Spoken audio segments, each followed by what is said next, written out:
Okay, shall we?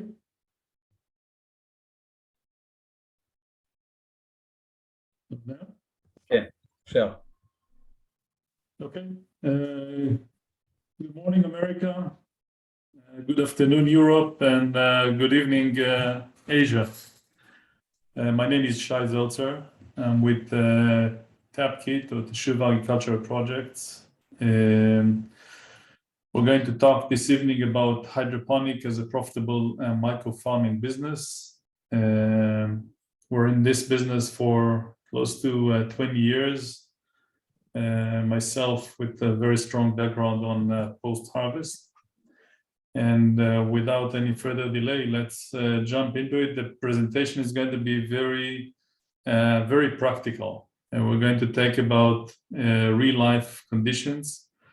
Feel free to ask questions using the chat. Avner will bring in the questions during the presentation so that we can address those questions in a timely manner. And let's move on. On our agenda for this evening is first we're going to talk about what is the definition for hydroponics. We're going to look at global trends and a bit on the regulations. We'll talk about hydroponics methods. There are different hydroponics solutions. And in particular, we're going to focus on NFT. We'll talk about NFT basics. And then we'll drill down into TAPKIT, which is one model for micro farming. Somebody needs to be put on mute there. And we'll share with you business models around the world, different concepts for hydroponics, and we'll look at the financial model, because at the end of the day, we're talking about business here. So first of all, hydroponics, there is a wide definition around the world. For hydroponics is referred to as a general name for soilless production. And the narrow definition that we're going to talk about this evening is about growing systems that are based on a liquid nutrition formula. Why hydroponics? It's a global trend. If you follow the news, if you look at the motivation around the world, people are looking for all this list of characteristics. We're looking at a sustainable growing method. We're looking at saving on inputs, systems that are using less water and less fertilizer due to the nature of those operation systems. We're looking at a higher yield. We're trying to increase the yield per acre, per hectare, compared to the existing systems. There are a lot of soil areas around the world that become not fertile for various reasons, and hydroponics give an answer for this request. Food safety and food security becomes a critical issue. On food safety, we can look at runoffs on open fields, especially issues that happened in California in recent years and in the Far East, with soils contaminated with heavy metals or heavy fertilization procedures over the year, or with fungicide and pesticides.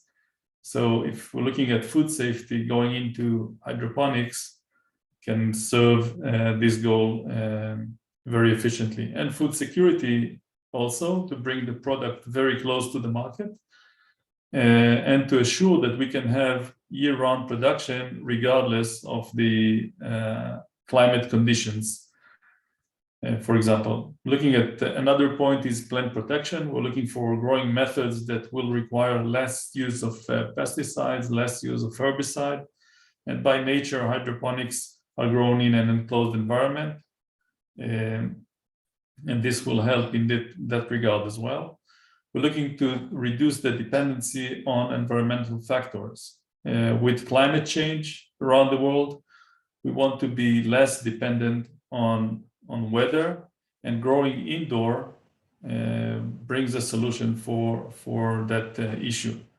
And the two last things that becomes very much important in recent years is the locally grown. People like to know who the grower is.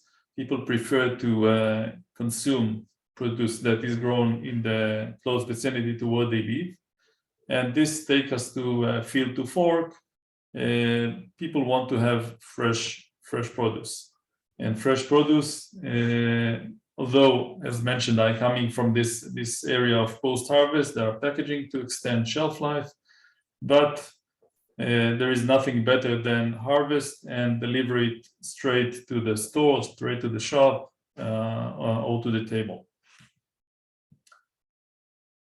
There are various alternatives to hydroponics, various growing system, which we're going to tap on each one of them. The top three more deeply and the other two very shallow. First is vertical farming. A lot of money has been invested in this particular area. The big names putting their money into indoor production. I'll go deeply into it in a couple of minutes. Deep water culture is another method, growing in the water beds. NFT is the third one that we're going to deal with.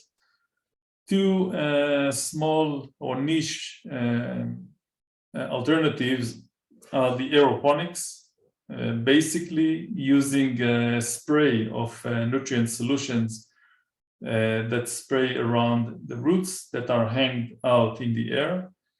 And using that method, the plants are growing.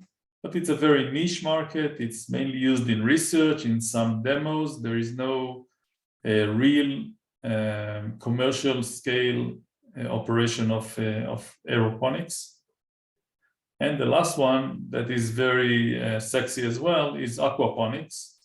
This is basically growing of leafy vegetables alongside with fish, and the exchange of the fish pond water and water in the hydroponic solution leaves kind of in balance where the fish produce the nitrogen needed for the plants, and the plants filter the fertilizers before the water going back to the fish.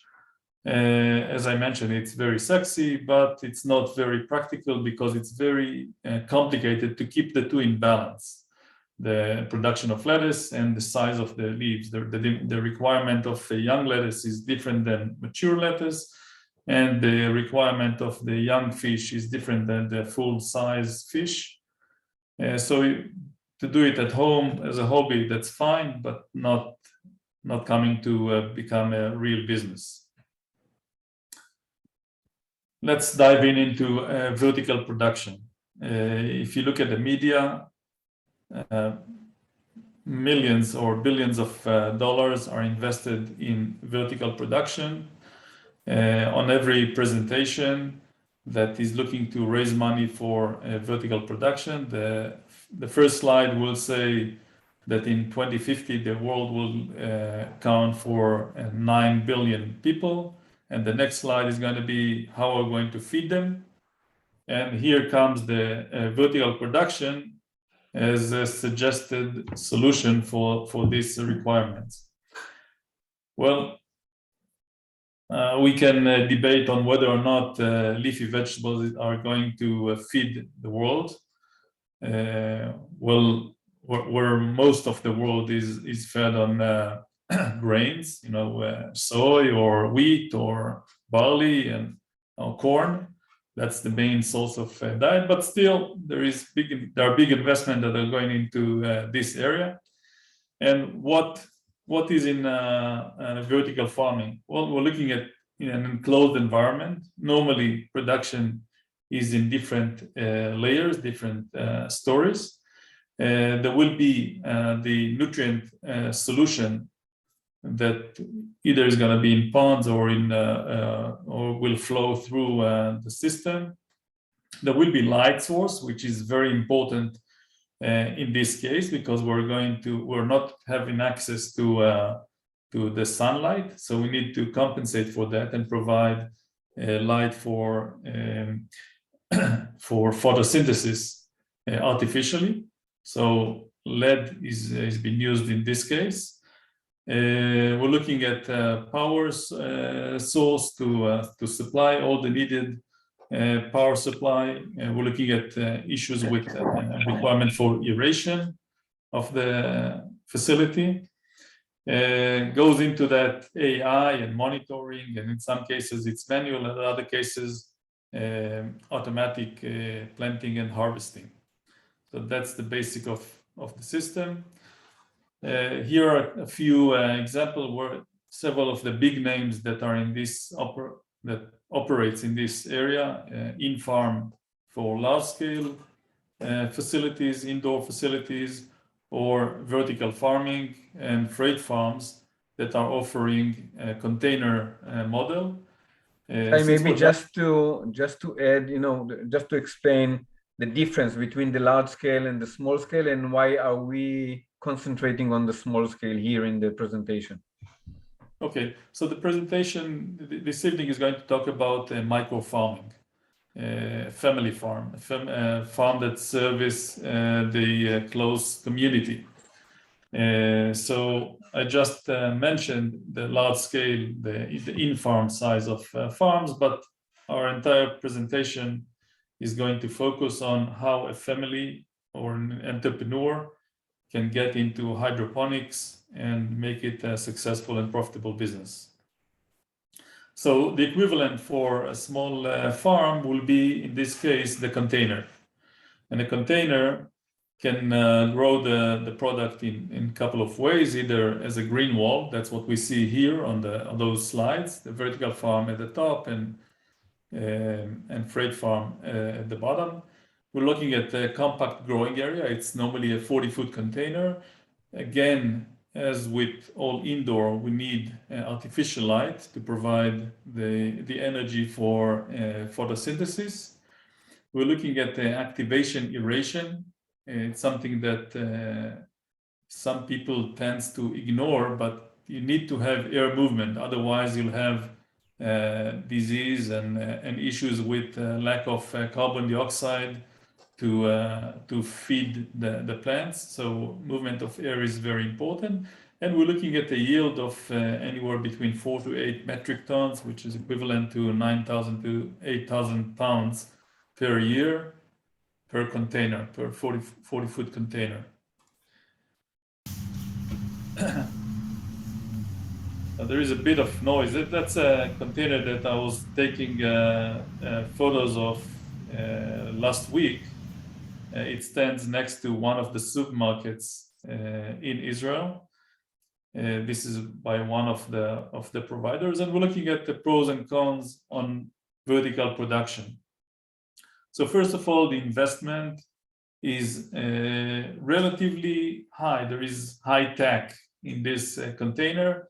We put a lot of technology, and technology costs money. So around 150, that's in that area for the 40-foot container.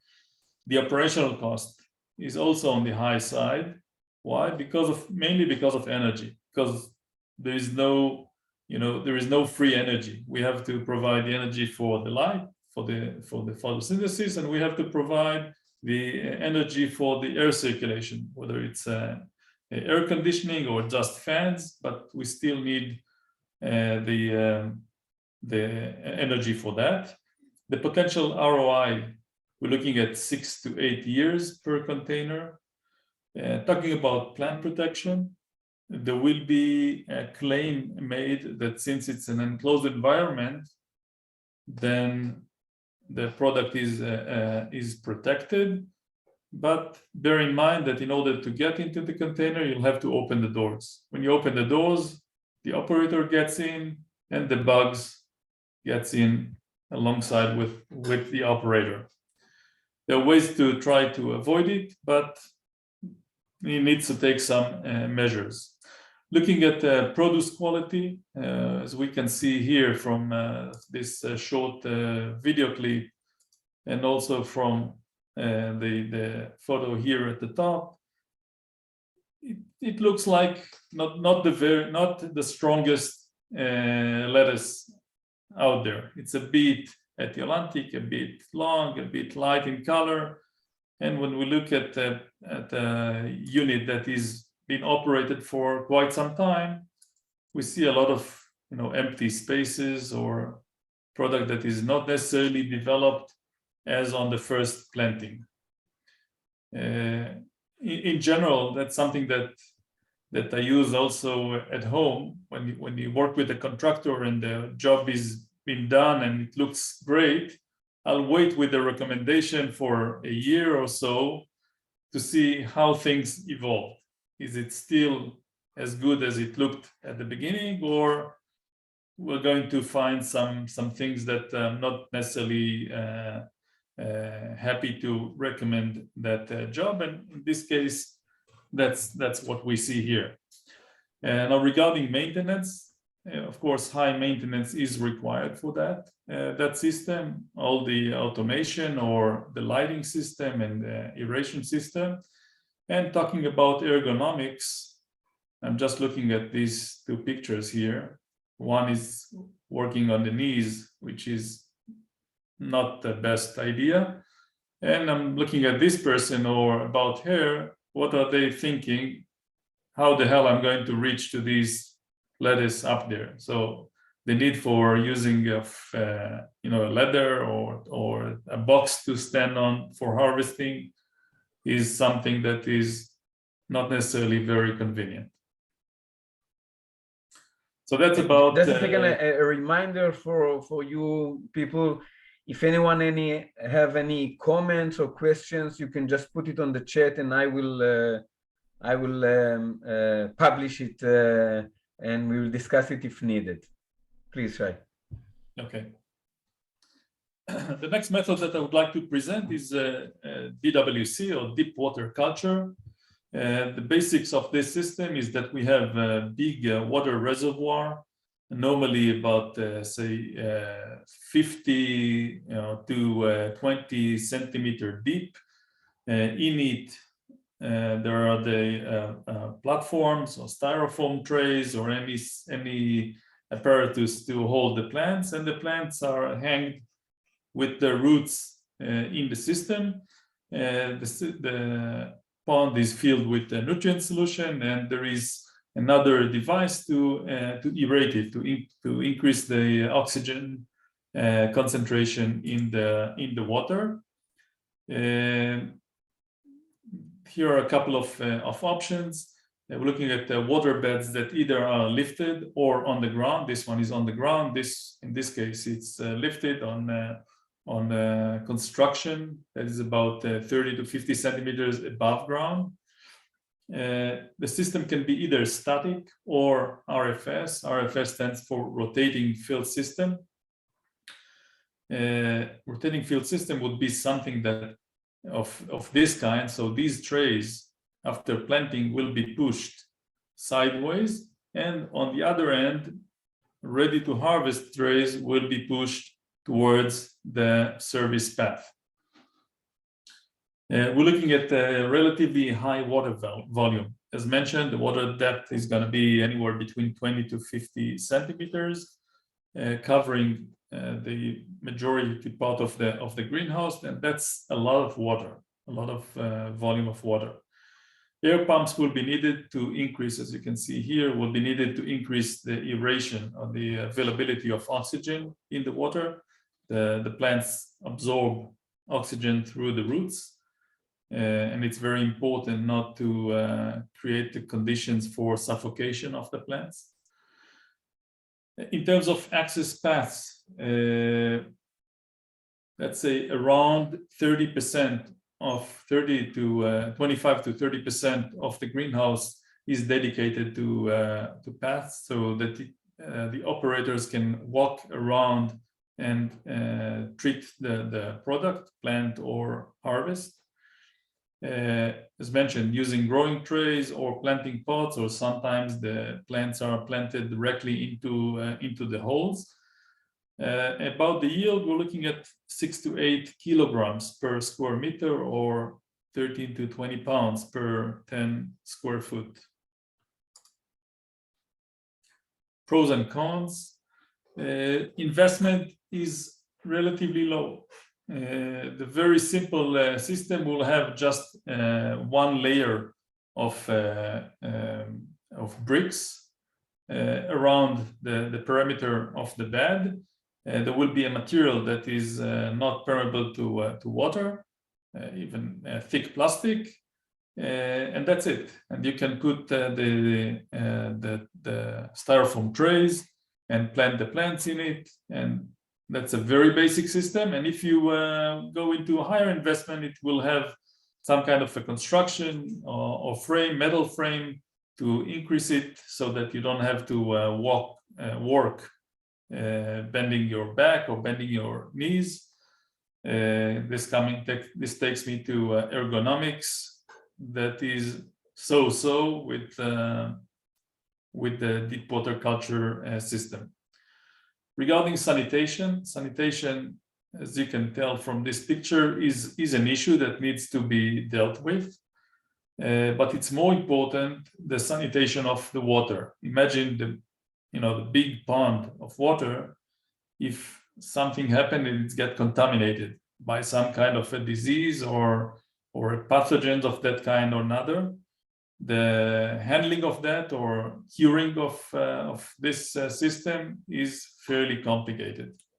Oxygenation is something to take into consideration. It's very important. Without oxygenation, the systems are not working, especially at high temperature, where the level of dissolved oxygen drops dramatically. The pros in this system is that even at high temperature, the temperature of the water will remain relatively low compared to the environment or compared to other systems. And in terms of maintenance, generally speaking, it requires low maintenance, except for the pumping system and the regular sanitation.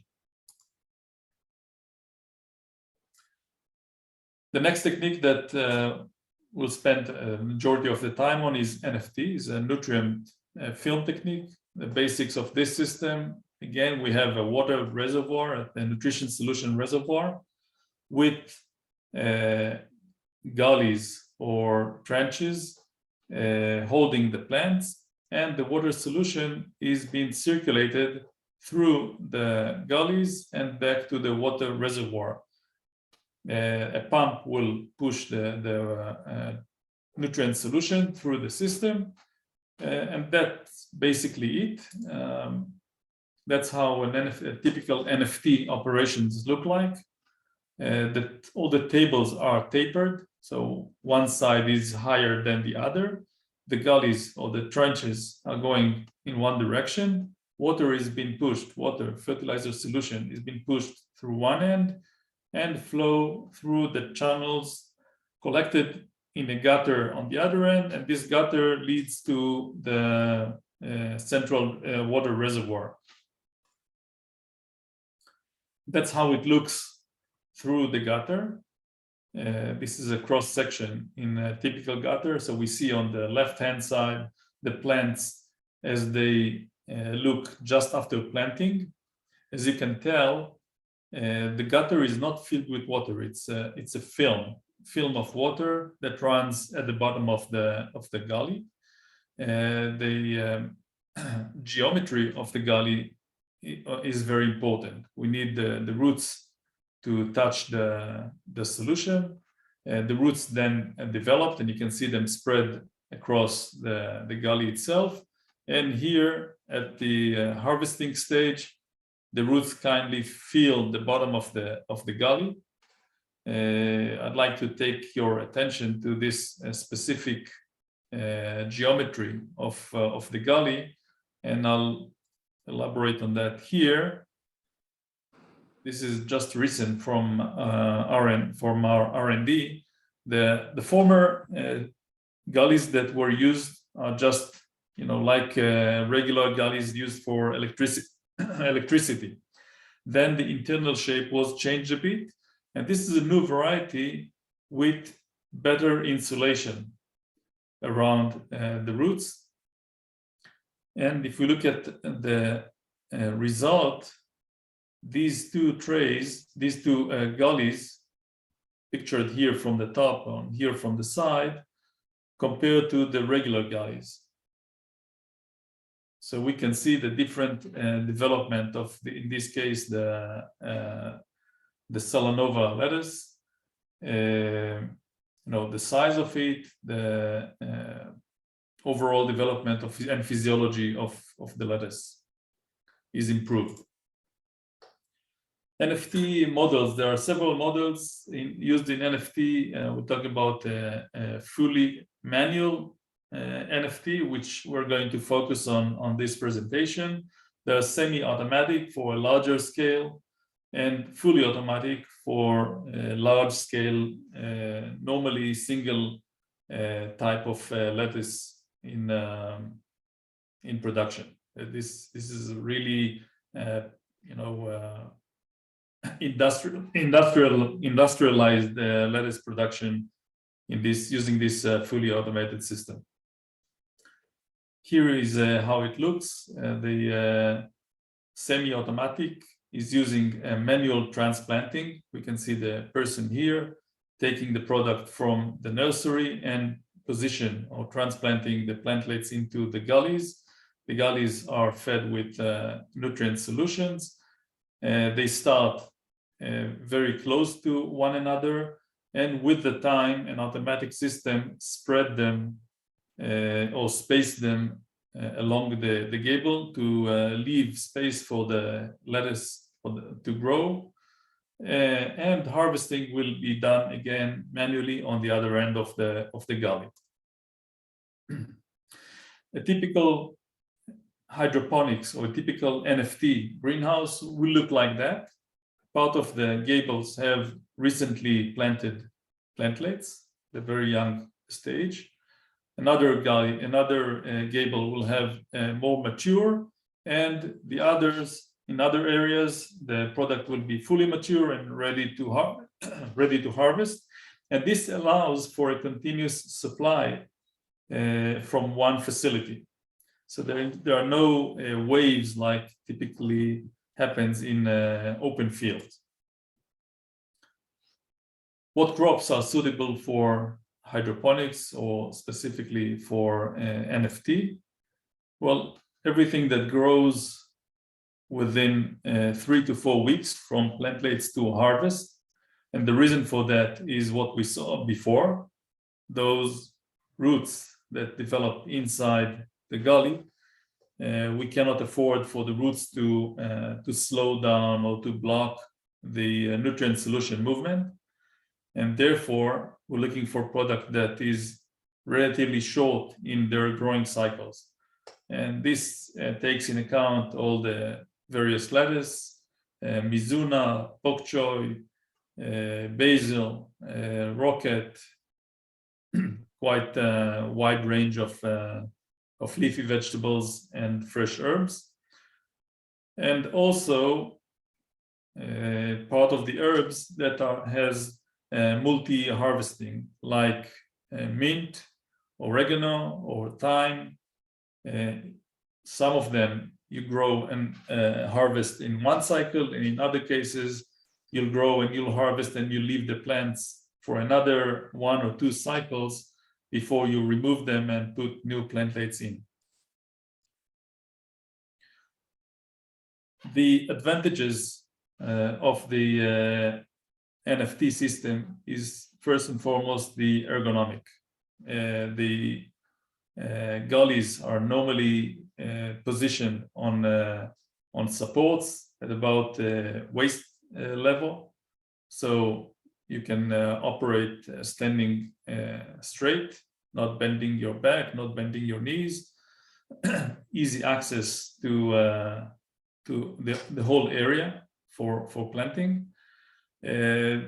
Being separate from the ground, the area of production is very clean and very safe.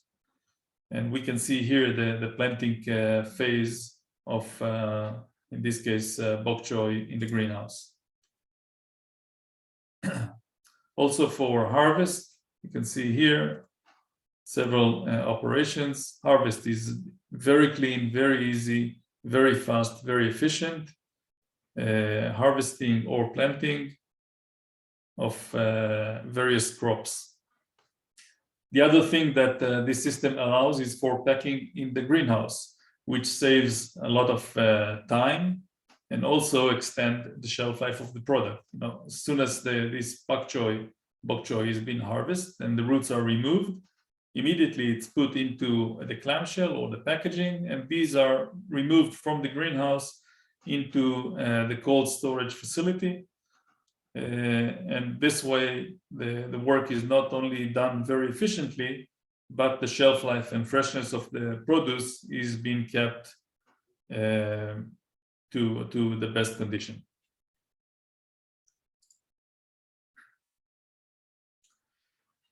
There are several, facts and fiction about hydroponics. Looking at these gullies, you might think that since there is no water buffer in comparison to deep water culture or to field-grown product, even the shortest water halt or water shortage will result with colossal damage. So the entire field is going to die. So that's one claim. Probably this slide would be the best to demonstrate it. It's a recent installation in one of the warmest places that I've been to, at 45 degrees centigrade in the afternoon. So these plants, right after planting, suffered from, not right after planting, for maybe a week after planting, suffered from electricity shortage.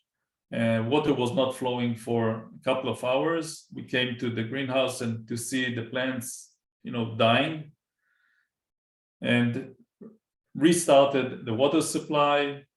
And this is about a week to 10 days later. The exact same plants, they revive, they absorb the water, and they continue to grow. There might be some delay. So if the production of this lettuce could be harvested in 3 weeks, this water shortage might extend it by a day or 2 or 3, but it won't kill the product. The product is, the system is a lot more resilient than one might think. Same about nutrients buffer. Fertilizer errors could be fixed very easily. If there is a shortage of specific fertilizer, within a short period of time, you'll notice that on the leaves it will turn yellow, or the veins will be green, and in between the veins there will be some yellowish color. And since the nutrient solution is fed directly to the roots, the correction is very easy and very rapid. And for the last we point, should mention that this, of course, doesn't say that it grows by itself and you don't have to visit the greenhouse, but it means that the cost or the price of a mistake is not so big, and it's reversible.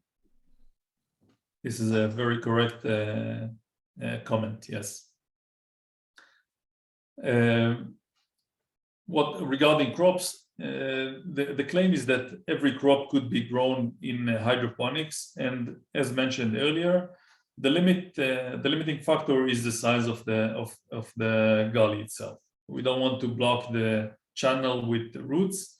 There are different methods to grow fruity vegetables like cherry tomatoes or cucumbers in NFT, but it requires either different varieties or different gullies that has a little more volume for the roots to develop during the growing cycle. Lettuce and cucumbers would be like around 90 days, and tomatoes even up to 6 months.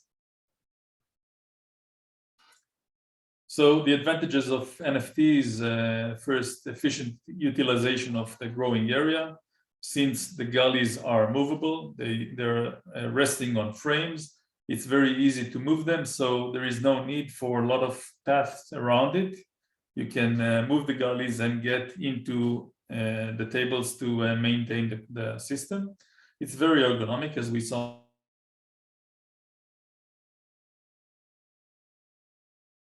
Very high operation efficacy. You can utilize the majority part of the greenhouse.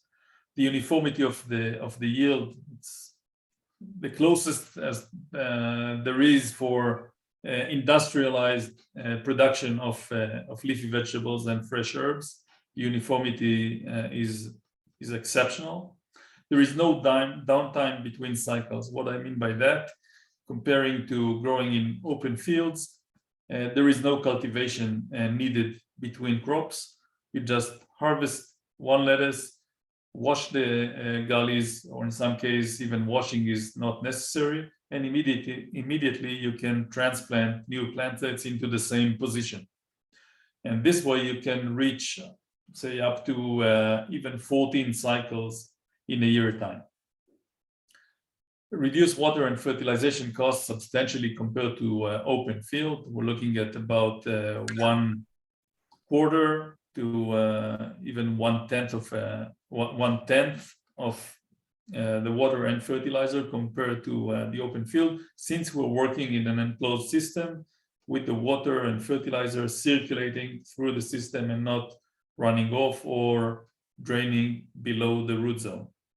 And as we saw, the system is very resilient and easy to correct when needed. What is TapKit? With all the experience that we had in hydroponics over the years, requirement came in recent years, last 5 years, to come up with a small-scale hydroponic. Not for large company, not for deep pocket entrepreneur, but as a family farm. Question was, is it possible to develop a system that could be installed in the backyard of an individual and become a business for the family? So we put to ourselves a target of a price for that, a return on investment that we wanted to see. And we were required to engineer it only once, to come up with something that is a kit. And let's see what this kit includes. There is a short video clip that I suggest that we look at first, and then we'll dig into the details. TAP is proud to present TapKit, grow your own hydroponic produce. The TapKit is an affordable hydroponic business. Our unique NFT hydroponic systems enable year-round production of high-quality leafy vegetables and fresh herbs. You only have to take care of the land preparation, and within less than a month for construction, the greenhouse is ready for planting and producing. And your small business will generate income 6 to 8 weeks later. The entire kit is delivered in a container which contains everything you need, from greenhouse foundation to produce packaging, including a 500 square meter plastic covered tunnel, hydroponic gullies and supporting frame, nursery equipment, irrigation and fertilization system, packing station with refrigeration. It also includes an advanced management app for professional day-to-day operating of the TapKit, from production and packaging to maintenance and troubleshooting. TapKits are already installed all around the globe in various climate areas with outstanding results. TapKit makes hydroponics accessible to small and medium-sized growers, amateurs and family farm, resorts, schools, community farming, organizational kitchens, and more. For the first time, hydroponic is made super simple to install, operate, and easily produce healthy and clean leafy vegetables and fresh herbs to supply the neighborhood market. So why do you need the TapKit? Because it is a smart business, an affordable investment with a short ROI. Because it is simple and easy. Easy to install, easy to operate, and no experience is needed. Because it is sustainable and it helps our planet. because it helps people consume healthier, fresher, and safer food that is locally grown. So join us for the hydroponic revolution.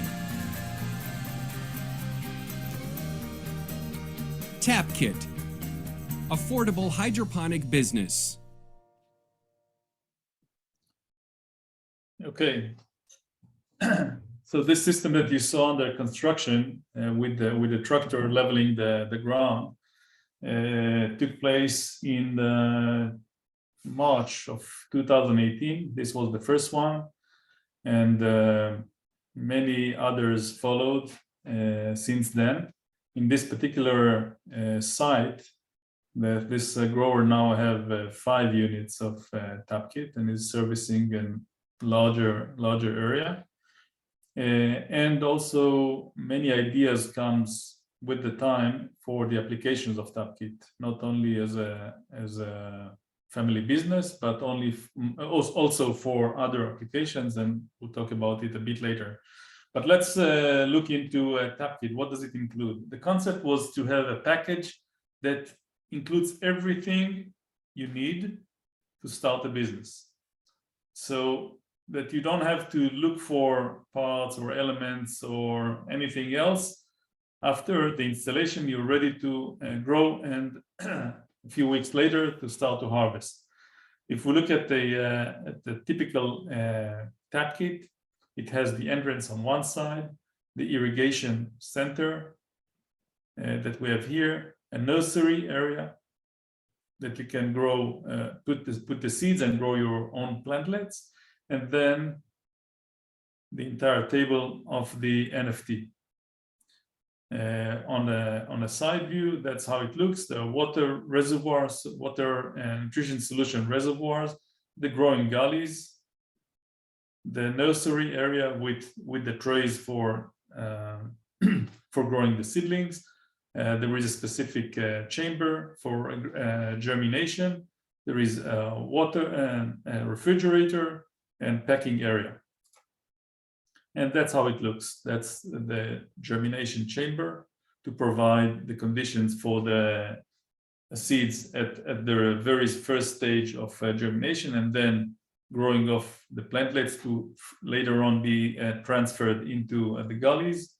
These are the growing gullies.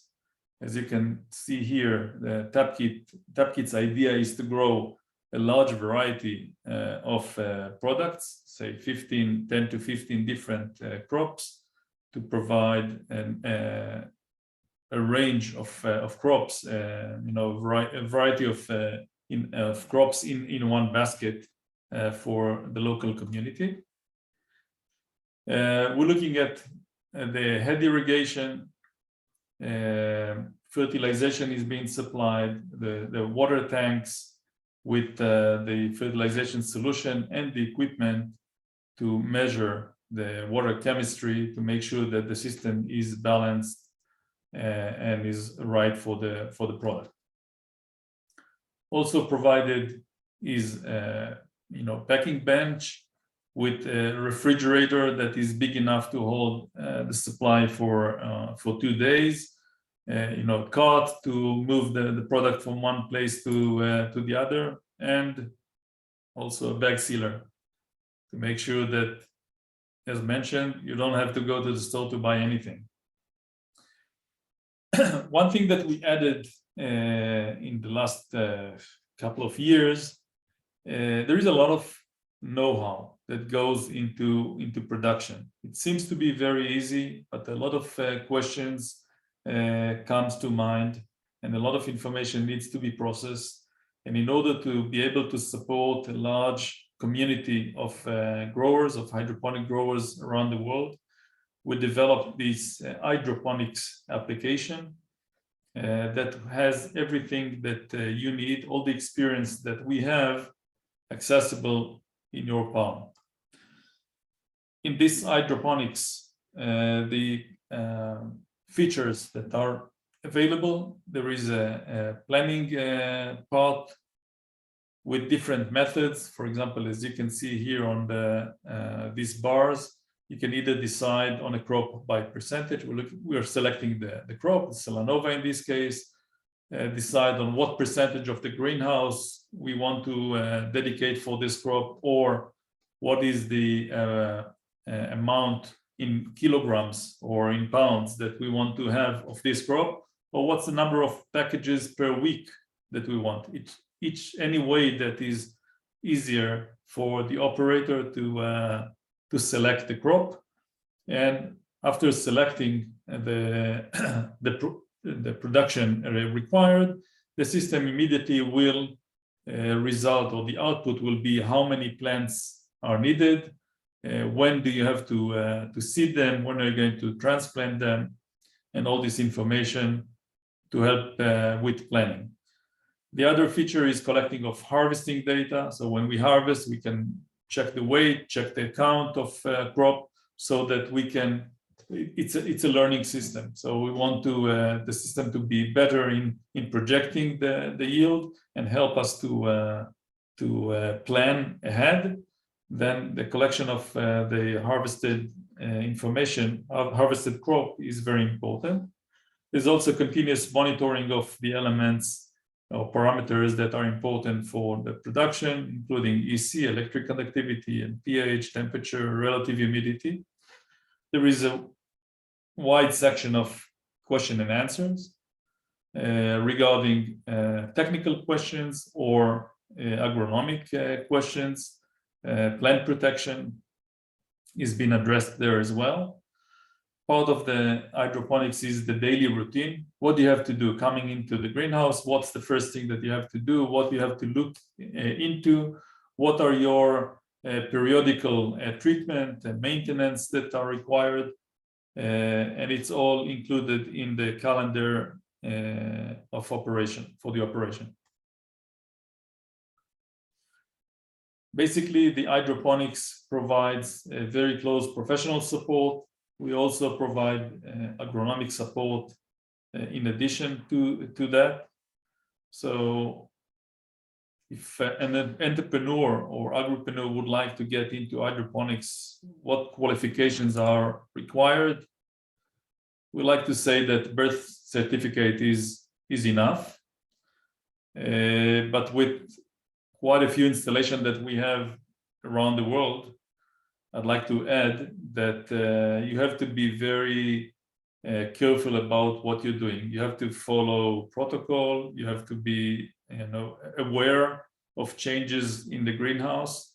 It's relatively easy, but it's not a standalone. It's not a self-driver operation. Everybody can do it, but it needs to be done professionally with care. I'd like to share a few numbers on the tap kit. So we're looking at an investment. It's based in Israel and Europe.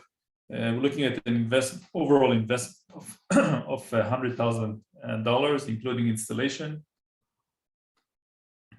In the US, it's a bit more because the greenhouses over there are a little more pricey. We're looking at crops per year, about 11 to 13.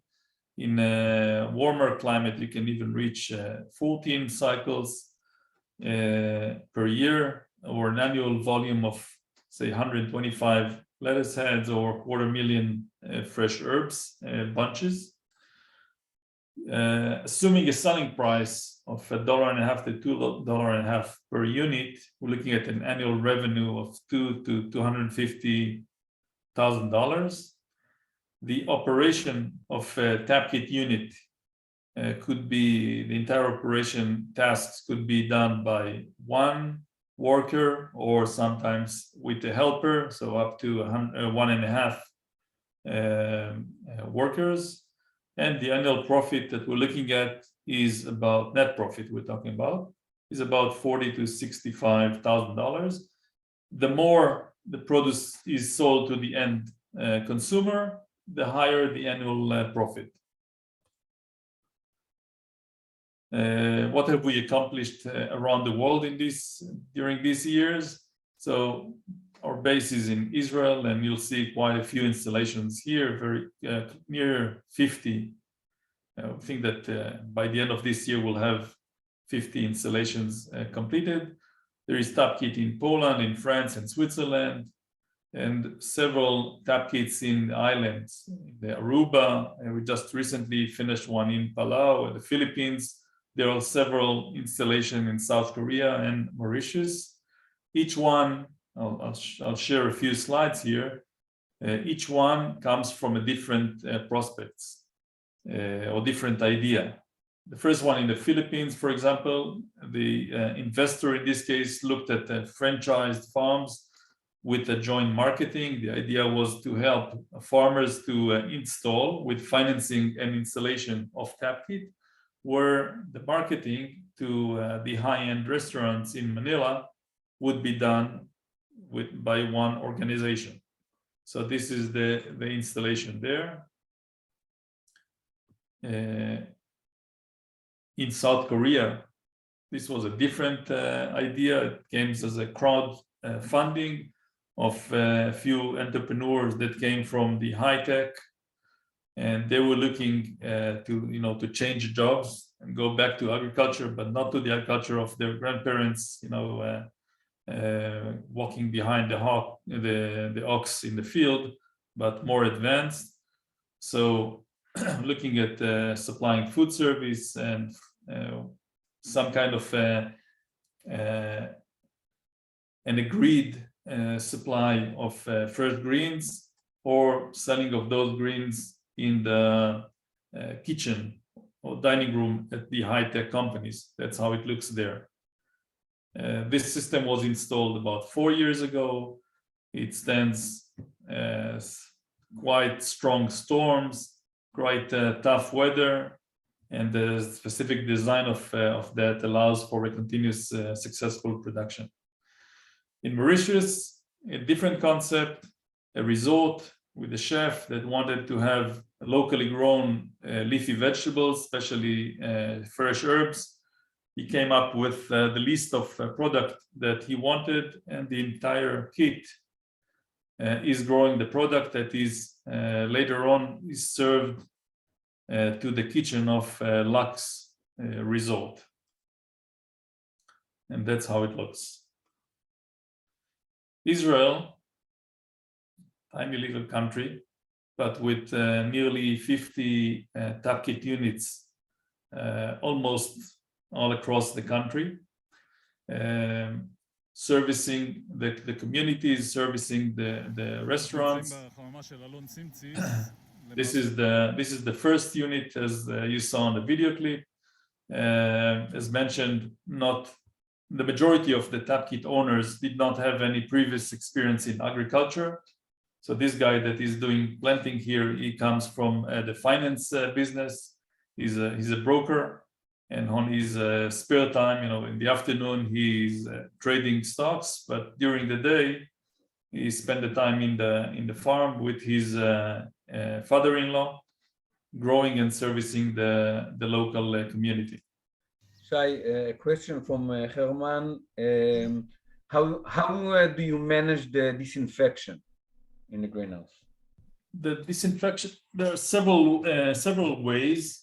We're using combined alternatives to reduce the infestation and to reduce the effect of bugs. It will be traps, as you can see, hanged here.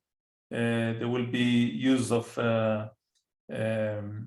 green pesticides. The traps are the yellow strips there. Yes, yellow sticky pads that attracts the bugs, and they stick to it and reduce the need for spraying. If we'll spray, we'll use green sprays based on neem, for example, natural oils that are not harmful, or we can spread salt on the ground to deal with snails and other bugs of that kind. And for the water, the use of hydrogen peroxide treatment, for example, is helping with dealing with potential root diseases. This system in the Golan Heights attracts young people. The young generation likes very much to be productive, and using hydroponics is a very good way to get them involved and active and productive. As you could see here, the guy here removed one line of olive trees to replace them with the TapKit unit. So another question still there. Giovanni is asking if it's necessary to add oxygen peroxide to avoid the biofilm. Biofilm is not really an issue. We do add hydrogen peroxide just as a safety measure to reduce the risk for contaminants to get into the system. But we're not having any specific issues with biofilm.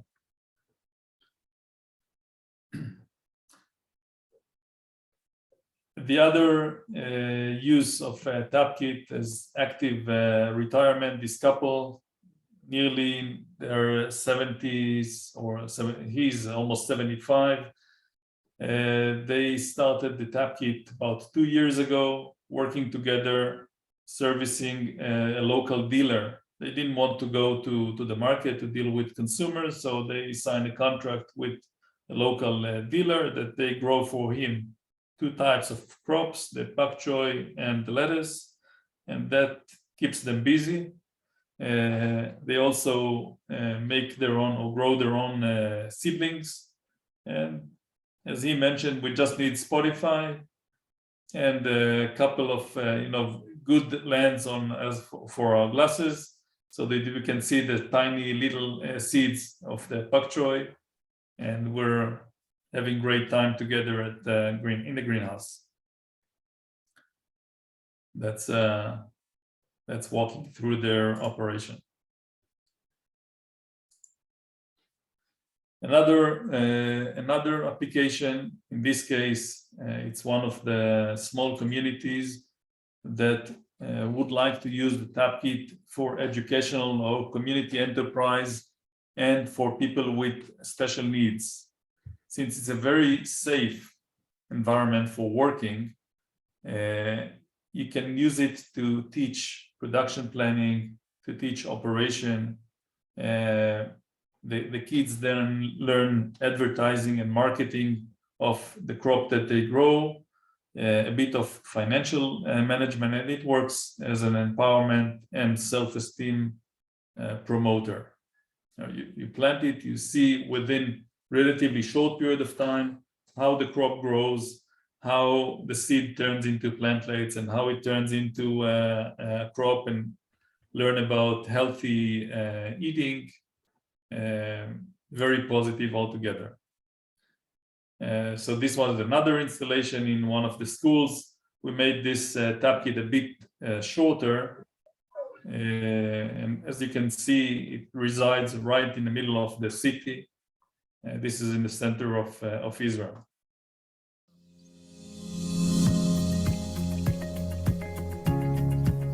And this is another option. It's not exactly a TapKit because it uses the growing system, the NFT growing system, as a retrofit of an old greenhouse. In this case, this greenhouse was used for growing of algae in the Jordan Valley. And after not being very successful with the algae, with spirulina, they decided to change and looked at hydroponics as an opportunity. And we came with the system, with the irrigation head and with the gullies and with the frames and everything. And this is the crop that you saw suffering from the heat wave and shortage of water supply. So if you come next week, if I show pictures next week, it will be already harvested. And this is the most recent TapKit installation in heaven. This heaven is called Palau. So this will be in production in about 3 to 4 weeks from now. Installation is just being completed. and they're going to start growing their seedlings and plants. And the same here, supply the local market with freshly grown product, a market that is used only for imported. We got pictures from really poor quality lettuce for extremely high price in this location, which just called for an installation of tap kit for locally grown product. Shai, hot from the chat. Brian is saying that they have a designated module using ozone to sterilize the water. And the question from Herman is, does the ozone affect the nutrients? The ozone, from our experience, does not affect the nutrients.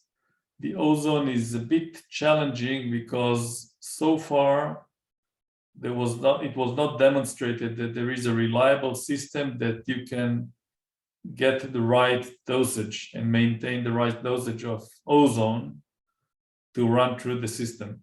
So in some cases it might be interesting later on when we finish on the open discussion to hear from Barry also about their system. Maybe we will learn something new. Sure. That's Bear with us, Barry. Right. We're always looking for innovation and better solutions, and the system, although it's a kit, it's a continuous learning kit. We're continuously improving the design, the equipment that is used in order to be better, to have less maintenance required and better crop all year round. Looking at the ROI, maybe this is the most important thing for someone getting into a specific business, is what the ROI is. Talking to friends and presenting the hydroponics, the NFT, I always get, people are sharing with me ads or videos of different methods of growing crops.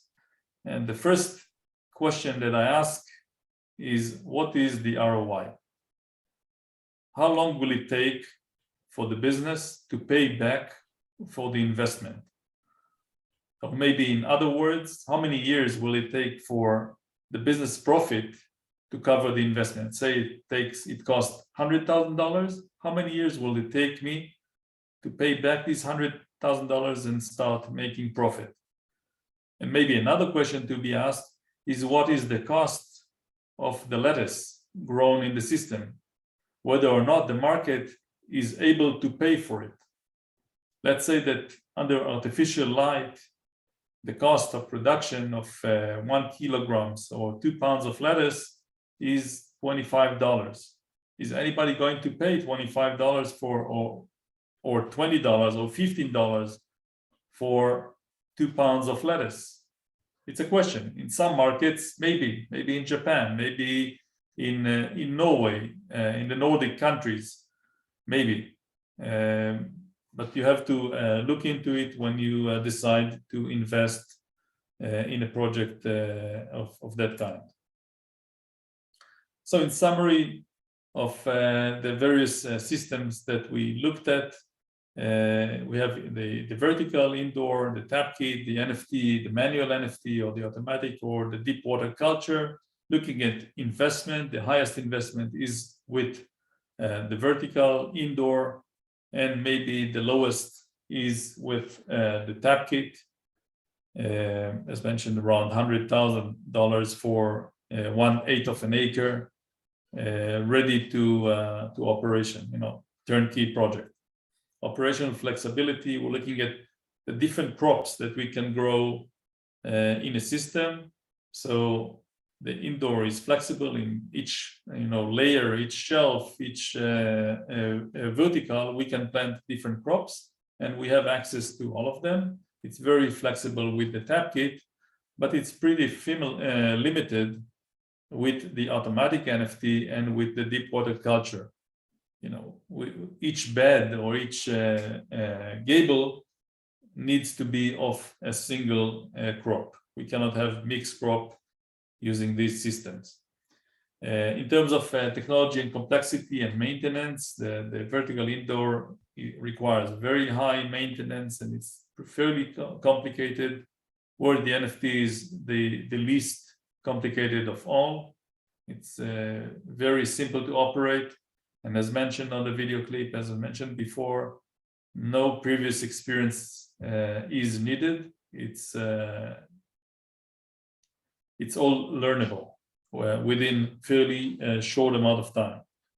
We used to say that it takes a couple of months to 3 to 4 months maybe to for someone to learn how to grow and start to understand what happens around him in the greenhouse.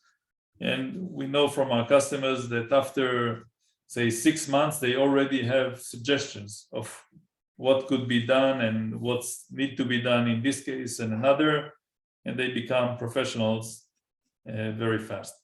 And in terms of payback, the vertical is very long. We didn't even bother to put numbers here because it can be many years, depends on how complicated how automated the system is. And with the top kit, we're looking at 3 to 4 years to pay back the investment. We developed a financial model, which I'd like briefly to share with you. This model takes into account the data that is part of the greenhouse operation. We're looking at a number of gullies here, but everything here, first of all, I'll be able to share this with anyone that would like to play with the numbers. All the numbers that are in the framed cells are open for you to change. Number of cycles per year, 13 or 14, will change the results of the formulas. We use a very conservative approach with the yield. We say that for the first year, we're expecting only 65% production in the greenhouse, in the tap kit. And in the second, we're going into 85%. A very good grower could go higher than 90%. A very not good grower that starts will be at say 50% at the first year, but this is about the range. All the other parameters are here. What is going to be the size of the packaging that you're going to use, the cost of the investment. We see here the greenhouse and the hydroponic system together at $110,000. The other expenses, everything together comes up to about, let's say, 137 in this case. The water consumption per day, the packaging, the plants, all these data parameters are included in this model, including the energy. And we go into the model where each individual will plug his own numbers. What is the minimum wage? As mentioned, it can be operated by one person or 1.5 person in this case. What is the minimum wage? Is there a manager needed for the facility, or whether or not you want to allocate some expenses for someone to manage the operation? What's the cost of the electricity? What the cost of water? And then allocation of the percentage of the different crops in the greenhouse, and whether it's going to be packed in a clamshell, in bags, or not packed at all, naked. All of these parameters will affect the price. What's going to be the price that you're going to sell the product for? And it all adds up to present the percentage of the labor in the cost of goods sold, the water, the electricity, and the consumables. And if we jump into the P&L, we can see how the P&L looks, the EBITDA, and as mentioned, in this case, it's about 3 years to cover the cost of the investment. Now, in different market, it can look different. The cost of labor is different. The cost of energy is different. The price that the commodity could be sold for is different. For example, in Palau, the hand lettuce is being sold for $7, quite expensive. It changed dramatically the return on investment on this model. And I think that that's it. Let me see. We have another slide here. Okay. So in summary, why TapKit? We're looking at detailed plannings of the entire system. We thought over the years about everything.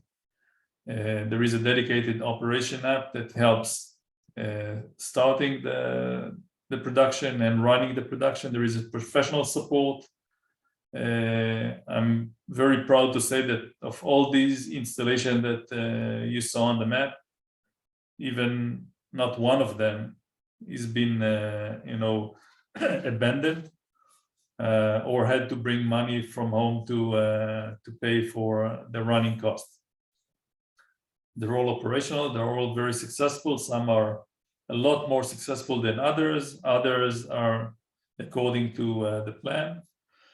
There is technical support during the installation. We've done quite a few during COVID, quite a few installations in remote. The installations in the Philippines, for example, were supported over WhatsApp, video clips, and the locals, they just got the container and installed it all by themselves. We have worldwide experience. You could see the various climate areas from arid desert areas, very warm areas, to the stormy weather of South Korea or humid condition of the Philippines. We can provide the marketing support. We actually are now negotiating with a marketing platform to provide together with the TapKit. So it's going to be very easy to start your own local online store and sell your product using this platform.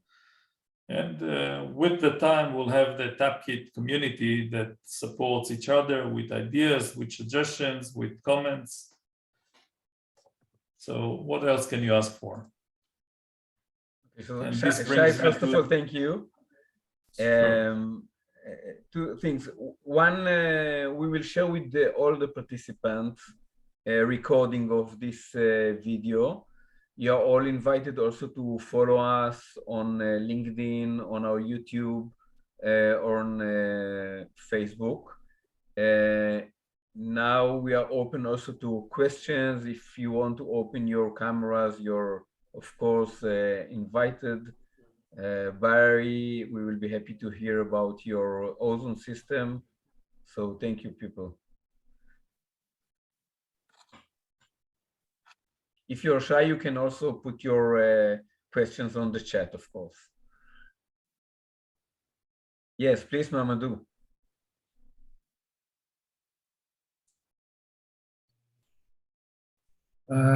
Thank you for this presentation. It's really, for anybody interested in hydroponics, whether it's just as a hobby, commercial, we know that we have to be looking around a lot of places to have information. I like to thank you for having consolidated so much in one place. Really, this is great. And not only just talking about the topic, but gathering all the information about the pros and cons of different systems, explaining them. For anybody interested who has been studying this or practicing, there is nothing new. But the thing is, within 1 hour, you have everything in one place. And I hope this presentation will be shared, unless if there is any commercial rights attached to it, which we will understand. We will share it. It's open information. It's a service that we provide to our clients and for everyone who is interested in hydroponics. Oh, very well. So I guess my question is more like a comment. I know I would probably find information if I spend some time on your website, but it's such an opportunity to have all of you there. It's like we're talking, we see, investments, return on investment and things like that. I think I was able to capture that. We're talking about the kits that will cover 500 square meters, but how much you invest, is it the $100,000 and all this? And I think it varies depending on where you want the system to be installed. I myself, for instance, I'm in Canada, I'm based in Canada, but my operations are in Niger. I was happy to hear when you said desert environment. So definitely it's a very hot and dry. That's one of the issues that we have when you're contacting people for constructing greenhouse. Most of them are specialized for the European, temperate or the cold Canada. Here, I'm in Canada. We have the best greenhouse builders, but they are for cold, for snow. Everything is how to control, to heat it, how to withstand snow. And myself, I'm concerned about how to aerate, to ventilate, to make it cooler. And I don't care really, we don't have strong winds in Niger, in West Africa, stuff like that. So is that information available for somebody on your website to find how much will it cost? Is it something that is customable? Is it required? Do you have a minimum acreage requirement, transportation cost and stuff like that? I know I may find it, but do you have to, if you were to guide somebody, how to find that information? I will provide the general answer to your question, and of course you can communicate with me directly. But in general, we have 3 models. One is tropical, one is for mild weather, and the third one is for cold climate. We do have a lot of experience, of course, on the hot climate. So we do have solutions also for the desert. Costs are almost the same for the system. The only changes in price are if we have to change a little bit the greenhouse type or to add climate systems, either for cold or for hot. So in the end, when Shai mentioned the $100,000, anyhow, the cost will range between 80 to 120. So this is the frame. Of course, if you will need something specific, please communicate with me, and you will get a quote. So in some cases, you'll need a generator if you don't have a stable power supply, or you'll need a desert cooler to lower the temperature, or a chiller, or a heater. And these are all adds-on to the standard tap kit unit. Very good. Oh, I didn't realize my camera was on and was blurry. Sorry. Okay. Now we see also your face. But we saw your roof, your ceiling. Thank you. Yeah.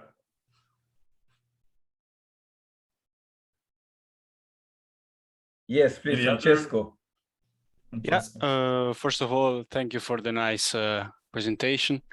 I was wondering if you suggest also, or like bring in the package like some kind of sensor to monitor everything that is going on with the plants and the greenhouse.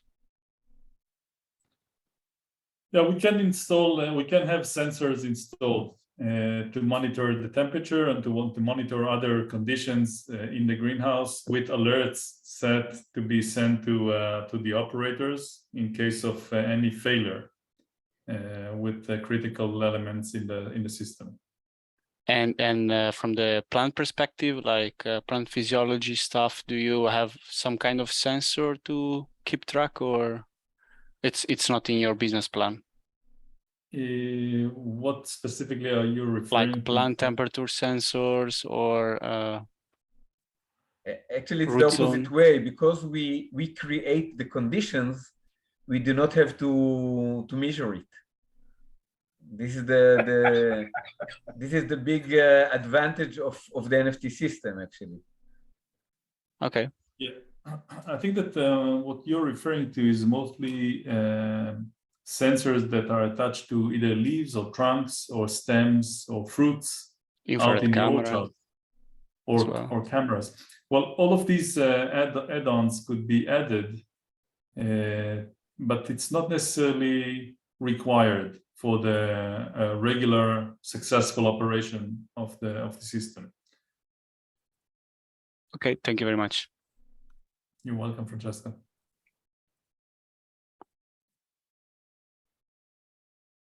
Okay, see, so there are no further questions. So thank you, everybody. We will share the information with all of you, and we are open for any further questions in the future. And Shai, of course, thank you. Thank you very much.